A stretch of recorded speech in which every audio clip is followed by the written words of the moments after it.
चाहिँ इटली गएको थिएँ र अहिले भिडियो एडिट गरेर हाल्दैछु। सबैजनाले मेरो युट्युब च्यानलमा लाइक र सब्सक्राइब गरिदिनु होला।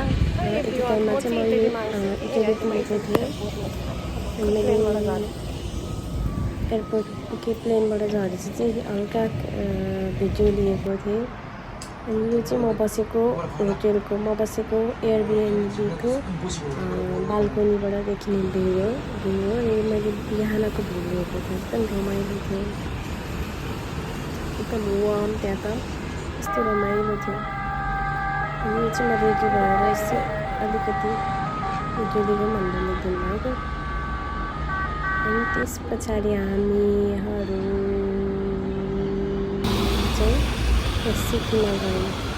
यो चाहिँ कुन सिटी हो मलाई थाहा छैन, मलाई राम्रो लाग्यो। आर्किटेक्चरहरू धेरै राम्रो रहेछ।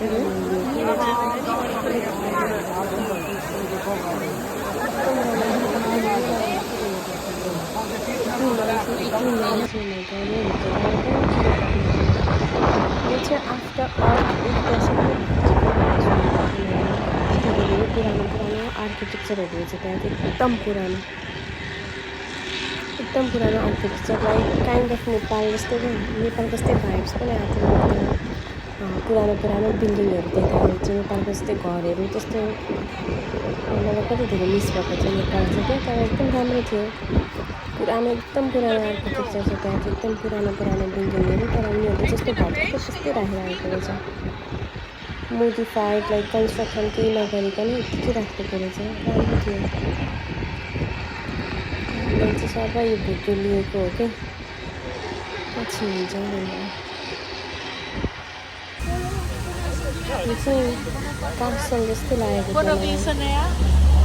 मैले बिर्सेको नाम पनि घुमिआउनु थियो घर।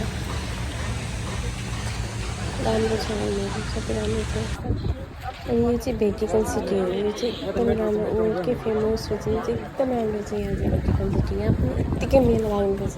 मान्छे कति यहाँभित्र जान चाहिँ यो चाहिँ बाहिरको भयो भेटिकन सिटीको। अनि यहाँभित्र जान चाहिँ कति पर्छ भनेपछि यहाँभित्र जानलाई चाहिँ हामीलाई एकजना बापत 18 युरो लिएको थियो यहाँभित्र। यो चाहिँ भित्रको हो, यो बाहिरको, यो चाहिँ भेटिकन सिटी भित्रको हो। र यो चाहिँ स्टे के भन्छ first floor, second floor, third floor त्यसरी पैसा लिने रहेछ। हामी चाहिँ फर्स्ट फ्लोरमा मात्रै घुमेको र हामीले 18 युरो तिरेको थियौँ त्यहाँ। यो एउटा कासल पार्क भन्ने रहेछ, फेमस पार्क। त्यसको चाहिँ हामी घुमाएर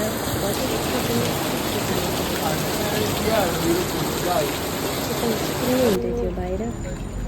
अनि एउटा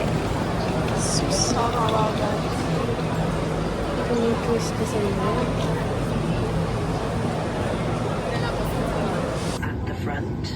यो चाहिँ हामी ब्याक टु इडेनबाट आउँदाखेरि मैले प्लेनमा खिचेको भिडियो।